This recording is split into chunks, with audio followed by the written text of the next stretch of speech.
après ça, la libération que tu ressens, après ça, les possibilités qui viennent à toi quand tu libères ces traumas-là, t'es un canevas blanc, tu peux créer une nouvelle identité, tu peux créer qui tu veux être dans ce monde à place d'être la personne par défaut selon ce que tu as vécu. Salut, moi c'est Stacy, bienvenue sur ma chaîne. J'ai commencé cette chaîne il y a environ 2 semaines. J'ai initialement commencé à faire des vidéos en anglais, puis it just didn't feel right. J'ai comme un sentiment que j'ai besoin de servir la communauté d'ici. Ça semble plus venir me chercher dans mon purpose, dans ce que je suis censée être en train de faire. Fait que me voilà. Aujourd'hui, je veux parler des traumas. Souvent, on va voir des traumas comme cette grosse affaire qui est arrivée. On pense qu'il faut qu'il ait arrivé un événement majeur, puis au final, un trauma, ça peut être vraiment un petit événement, en fait, qu'on juge comme un petit événement, qu'on le regarde de loin, mais quand ça s'est passé, ce n'était vraiment pas petit pour nous. Un trauma, en fait, c'est quelque chose qui s'est passé que tu n'as pas été capable de digérer, donc tu l'as storé. C'est un moyen de protection, c'est un mécanisme de survie. C'est aussi pour cette raison que la plupart de nos traumas viennent de l'enfance. Parce que si tu imagines un enfant, c'est tout neuf, c'est tout frais, ça vient d'arriver dans le monde, ça connaît rien encore, puis c'est en train d'apprendre. Ça n'a pas d'expérience de vie, puis tout ce que ça veut, c'est d'être aimé. Tu sais, à la base, un être humain, on est des êtres sociaux, on recherche l'amour, on recherche le soutien. Un enfant n'est que ça. C'est comme ça qu'il comprend le monde. Puis ses premiers modèles, c'est maman, papa. Je veux être aimé par maman, papa. Puis ça veut dire tout pour cet enfant-là. Ça veut dire tout pour l'enfant que tu étais. Donc, c'est facile pour un enfant d'internaliser des choses puis de se sentir rejeté et non aimé, puis que ça se transforme en un trauma. Je donne un exemple. Mettons que tu as une mère dépressive, puis maman, elle pleure tout le temps. La seule façon que tu peux recevoir de l'amour d'elle, c'est quand tu lui donnes de l'attention, quand tu vas la supporter. Puis là, à ce moment-là, elle donne de l'amour, puis elle te donne un câlin. Toi, t'enregistres en tant qu'enfant. Ah, moi, je reçois juste de l'amour quand que je donne. Donc, ça fait que en tant qu'adulte, tu vas donner beaucoup de toi-même, puis tu vas peu recevoir en retour, parce que c'est comme ça que tu as internalisé que tu reçois de l'amour. Puis tu le penses pas de cette façon-là, tu dis pas je vais recevoir de l'amour si je donne, c'est juste quelque chose que tu as internalisé, que tu as enregistré, c'est un circuit qui s'est créé, puis ça crée des traits de personnalité.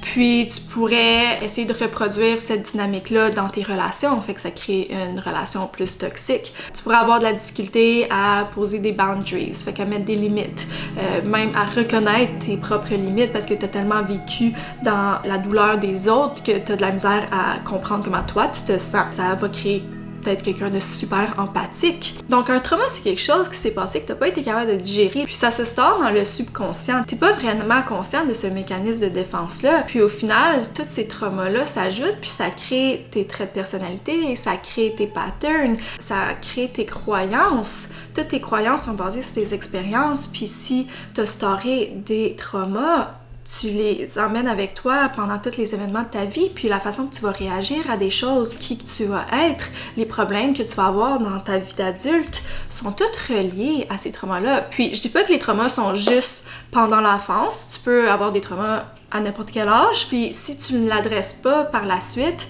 tu fais juste te promener avec ce trauma-là en dedans de toi tout le temps. Quand que je dis que tu stores le trauma, ça peut être dans ton psychique. Moi, je le vois beaucoup comme de l'énergie. C'est prouvé scientifiquement que tout dégage de l'énergie. Les traumas, les pensées, tout a de l'énergie. Puis si on n'est pas capable de le digérer puis de sortir de notre corps, on l'emprisonne. On emprisonne des émotions. C'est comme avoir un sac de poubelle que tu l'as fermé, mais tu l'as laissé là, puis tu l'ignores comme s'il n'existait pas, puis à un moment donné, ça va pourrir, puis à un moment donné, ça va puer, puis ça va contaminer toutes les choses autour. Ça va réellement affecter ta vie, puis je pense que les gens réalisent pas à quel point ces traumas-là sont à la base de qui tu es. Ça forme ton identité, ça forme tes croyances. Tous les petits problèmes que tu peux penser, pourquoi je vais tout le temps dans une relation toxique? Pourquoi je suis tout le temps attirée vers ces gars-là? Pourquoi que je m'aime donc pas? Pourquoi est-ce que je réussis jamais, même financièrement? Ça vient d'un traumatisme, une relation que tu as eue avec l'argent qui a créé une identité. Souvent, ces choses-là, tu sais, on n'a pas été capable de digérer ce trauma-là. Le subconscient, pour se protéger, il le garde là, il veut pas l'adresser, puis il a peur de l'adresser, puis il faut comprendre en tant qu'adulte qu'on n'a pas le même niveau de jugement. On est plus intelligent, on a vécu plus dans la vie. Tu serais capable maintenant d'aller fouiller dans ce trauma-là, de l'adresser, puis de le digérer enfin. Tu serais capable de le faire. Des fois, c'est ça, ça fait peur d'aller là-dedans, parce que notre ego veut nous protéger. Notre ego est comme, non, va pas là, c'est dangereux. Fait qu'on fait juste le garder là, puis il y a du monde qui... Tu sais, si tu regardes cette vidéo-là, c'est parce que tu as déjà un certain niveau de conscience, puis tu veux travailler dessus. Ça, c'est la première étape essentielle. Il y a beaucoup de monde qui sont même pas conscients de leur trauma, qui les adressent jamais, puis qui emmènent ça avec eux toute leur vie, puis qui se demandent « mais pourquoi je suis pas heureux? Mais pourquoi la vie est si dure? » Puis l'affaire, c'est que ça va pas en s'améliorant, ça va juste devenir de plus en plus lourd, puis ces traumas-là vont augmenter parce qu'il va y avoir des choses qui vont se coller par-dessus. C'est bien beau des fois d'enlever certaines couches, mais il faut qu'on se rende au centre du trauma. Le core wound, ça vient de où? Si on se rend pas là, c'est comme mettre de la peinture sur de la moisissure. On la voit plus, ok, c'est beau, mais ça va revenir. Ça va revenir juste à temps que tu décides de creuser dans le mur puis de trouver c'est où que ça commence cette moisissure-là, d'aller enlever la source, puis ensuite refaire le mur. C'est sûr que c'est plus de travail. Ça va être dur, mais après ça, la libération que tu ressens, après ça, les possibilités qui viennent à toi quand tu libères ces traumas-là, t'es un canevas blanc, tu peux créer une nouvelle identité, tu peux créer qui tu veux être dans ce monde à place d'être la personne par défaut selon ce que tu as vécu. Quand t'es un adulte, tu peux choisir, non, c'est pas ça que je veux, je vais changer. Puis pour changer, il faut adresser ces traumas-là. C'est vraiment important. Puis moi, ça fait 10 ans environ que j'ai commencé ce travail personnel sur moi. Tu sais, les traumas, c'est ça, j'en enlève par couche, même encore aujourd'hui. Hier, j'en ai découvert un nouveau. Il va tout le temps en avoir, mais c'est pas être découragé comme « ok, je vais avoir ça toute ma vie ». Non, parce que ma vie fait juste aller en s'améliorant. Je suis plus en paix, je suis plus heureuse, puis je réussis à me détacher de certains patterns, de certaines addictions. Puis l'affaire, quand tu libères un trauma, tu sais pas qu'est-ce qu'il y a de l'autre bord. T'as jamais été de l'autre bord. Mais je te jure que c'est plus beau de l'autre bord que où que tu es. Les traumas, ça crée notre identité. Il faut comprendre que on est vraiment attaché à notre identité. Ça, c'est comme notre ego. Notre ego, il forme une personnalité. Il est comme, ah, moi je suis comme ça, moi je suis comme ci, puis ça lui fait sentir qu'il y a quelqu'un dans ce monde, puis qu'il a sa place dans ce monde. Ça, c'est la partie de nous qui veut être aimée. De travailler sur ces traumas, il faut comprendre que c'est un deuil. C'est un deuil sur la personne qu'on était avant. Puis c'est réellement vécu comme ça. Puis c'est pour ça, des fois, on a des résistances. On essaie de changer, tu sais, vous allez sûrement travailler sur certaines affaires que vous essayez de changer, puis vous retournez tout le temps dans le vieux pattern.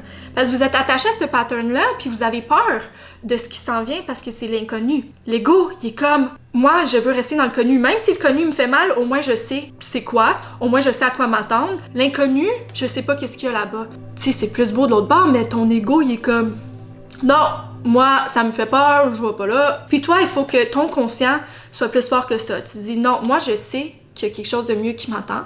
Moi, je me choisis. Ton ego, des fois, il faut l'écouter pour certaines affaires. C'est de trouver le juste milieu à... C'est quand que mon ego est dans le chemin, puis c'est quand qu'il est là pour réellement m'aider. Puis il fait pas la différence entre le rationnel puis l'irrationnel. Lui, tout lui fait peur. Et combien de fois que t'as été sur une date, puis... Avant la date, ton cœur il palpite, puis t'es comme t'as peur, puis tu sais moi avant j'étais super de même, j'avais tellement peur là, tu sais à un point que genre tu sais je faisais quasiment une crise de panique, je suis comme hey, je m'en vais rencontrer un autre être humain là, genre y a rien d'épeurant là-dedans, puis fallait que je me parle, je suis comme ok, le pire qui peut arriver c'est que vous regardez dans le blanc des yeux puis que ça soit plate, puis que ça soit awkward, puis après ça c'est fini. Il n'y a rien d'épeurant là-dedans, c'est pas une question de vie ou de mort, mais toi tu le vis comme une question de vie ou de mort, puis ton cerveau il est pas capable de faire la différence là-dedans. Puis là tu me demandes, ok c'est bien beau, j'ai des traumas. Mais comment qu'on fait? T'sais, comment qu'on fait pour s'en débarrasser? C'est un processus selon moi qui dure toute une vie, qui devient de plus en plus facile avec le temps parce que tu développes des outils. Puis tu sais, il faut aussi trouver qu'est-ce qui fonctionne pour toi. La première ultime étape, c'est de vouloir.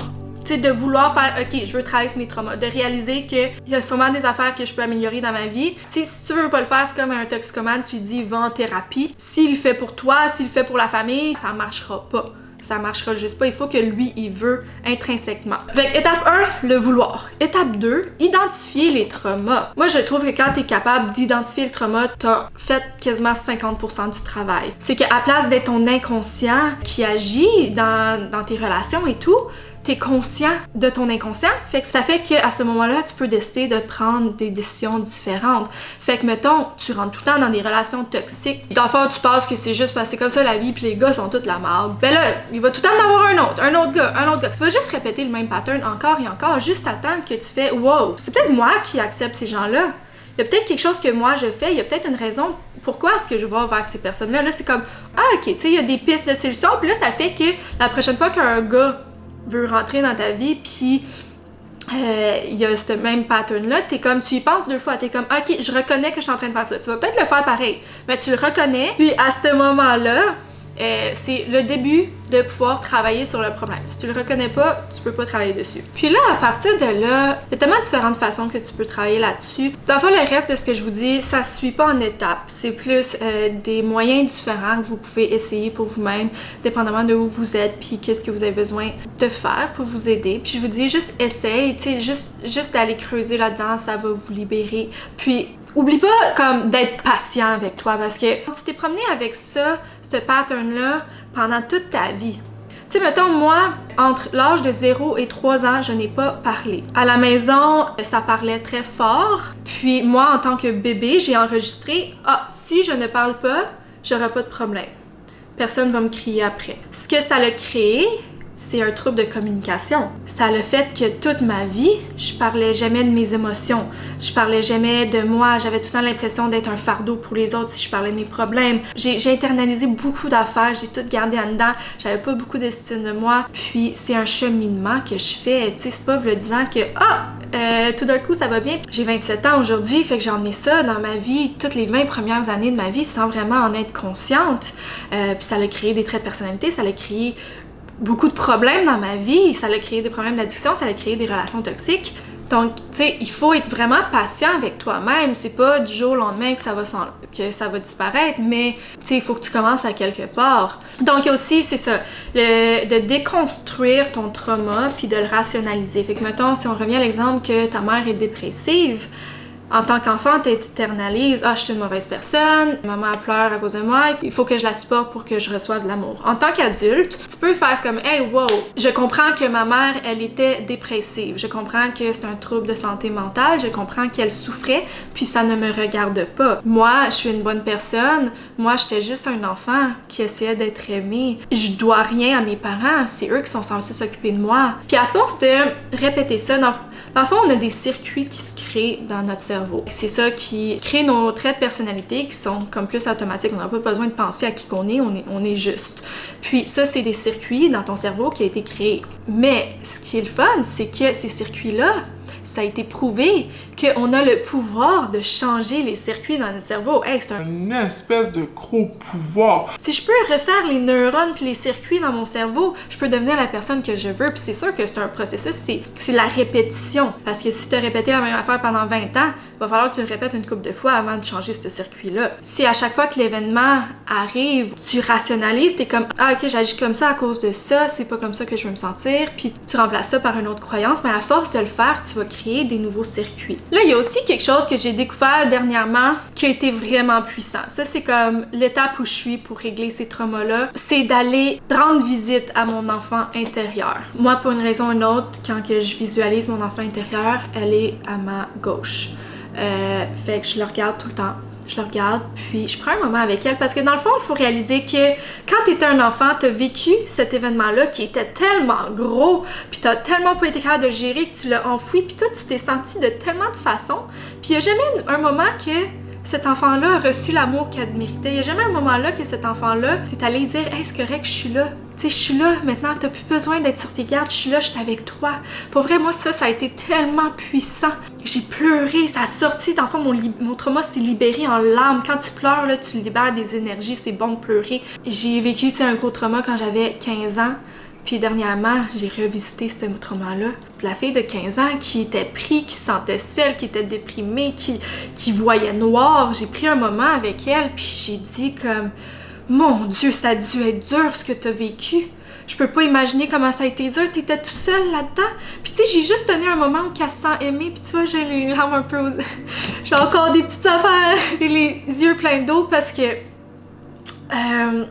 c'est ça, c'était puissant comme moment que j'ai réalisé que, oui, j'ai pu rationaliser comme, ok, regarde, j'avais pas besoin de me sentir comme ça à cause de XXX raison, mais je me suis sentie comme ça, puis il faut comprendre que si je me suis sentie comme ça, c'est parce que cette personne-là qui a vécu ça, elle avait pas les outils que t'as aujourd'hui, puis aujourd'hui, t'es faite plus fort, t'es capable de vivre la peine qu'elle, elle a pas été capable de vivre, t'es capable de digérer ce que ton enfant intérieur a pas été capable de digérer, puis je vais lui faire comprendre que, hey, je t'aime, je te comprends, t'es vu, je te vois, puis t'as plus besoin d'avoir peur, je suis là. Je peux pas, même pas si vous avez jamais fait ce travail-là, puis vous le faites de façon sincère, je peux même pas vous décrire la sensation qui va se passer en vous, la libération qui va se passer. Puis ça va faire mal, mais ça va être beau en même temps.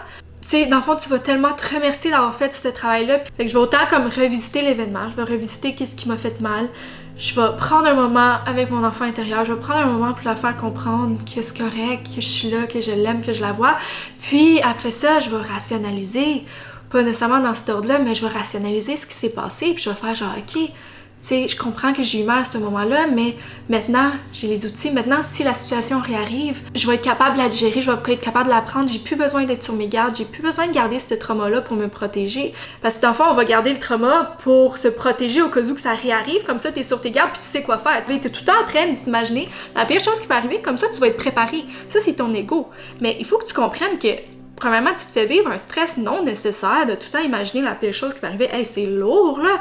Puis si ça arrive, t'es pas en danger, là, t'es pas en situation de vie ou de mort, tu vas trouver quoi faire à ce moment-là. Puis l'affaire, c'est que le pire scénario que tu t'imagines, souvent, il se passe même pas. Fait que c'est un stress non nécessaire que tu t'es créé pour rien. Bref, il y a aussi, tu sais, différentes solutions, tu sais, comme clairement, tu peux aller voir un psychologue, un psychothérapeute. Tu sais, tu vas en thérapie, tu peux faire de l'hypnose, tu peux faire...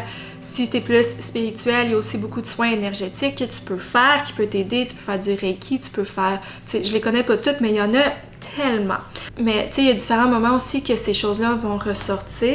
C'est aussi d'essayer de seize the moment. Tu sais, prendre les opportunités qui viennent à toi. Fait que quand tu t'es trigger par quelque chose, ce trigger-là, ça vient de moi, ça réveille quelque chose en moi. Qu'est-ce que ça réveille en moi? Tu sais, prendre ce moment-là, d'essayer de comprendre, prendre les opportunités, essayer de comprendre qu'est-ce que ça réveille en moi.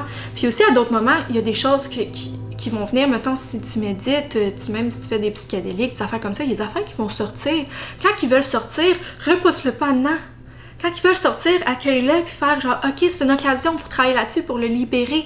Si t'as le goût de pleurer, là, si t'as des émotions puis tu sais même pas pourquoi t'as le goût de pleurer, des fois on libère des traumas sans même avoir eu besoin de le comprendre, tu sais. Là, je disais, tu sais, essayer de comprendre, puis t'as même pas besoin de comprendre tous tes traumas pour les libérer. Des fois, tu vas libérer des affaires sans nécessairement l'avoir compris, mais tu vas le libérer. C'est de l'énergie que tu libères.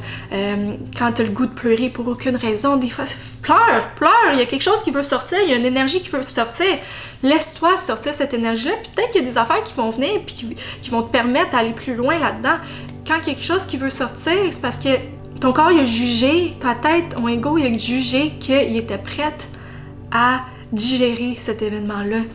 Fait que tant que t'essayes, t'es sur la bonne voie. Puis juste d'écouter cette vidéo-là, ça veut dire que t'es sur la bonne voie. Donne-toi une tape sur les épaules. Moi, je suis fière de toi, puis je suis fière de moi d'avoir fait tout ce travail-là, puis d'être capable de le partager aujourd'hui. Ça va juste devenir de plus en plus facile avec le temps, puis le plus tu vas avoir été cru, le plus que les affaires un peu plus de surface vont être faciles à aller voir puis à assumer. Si jamais t'as des questions, t'as des sujets que t'aimerais que j'approfondisse dans d'autres vidéos, tu peux laisser ça dans les commentaires. N'oublie pas de t'abonner à ma chaîne. Aussi, ça aide beaucoup avec mon algorithme. Je suis nouvelle en tant que YouTuber, fait que si tu aimes mon vidéo puis tu ajoutes un commentaire, ça m'aide beaucoup. D'habitude, mon chat fait tout à partie de chacune de mes vidéos, puis aujourd'hui, elle est pas venue, fait que hey, je vais aller la chercher, ok? C'est genre, on peut pas faire une vidéo sans mon chat. C'est essentiel. Où es-tu? Ah, adore. J'ai deux chats en fait, mais l'autre vient pas du tout dans mes vidéos. Fait que je vais juste montrer le petit bébé ici. Hello! Regarde ici. Oh, tu sais comment elle est belle. Petit bébé. Donc, je vais faire minimum une vidéo par semaine, mais j'aimerais vraiment ça faire 2 vidéos. Plus 1 à 2 vidéos par semaine. Vous pouvez me suivre sur mon Instagram. Puis, je vous souhaite une excellente journée. Bye bye!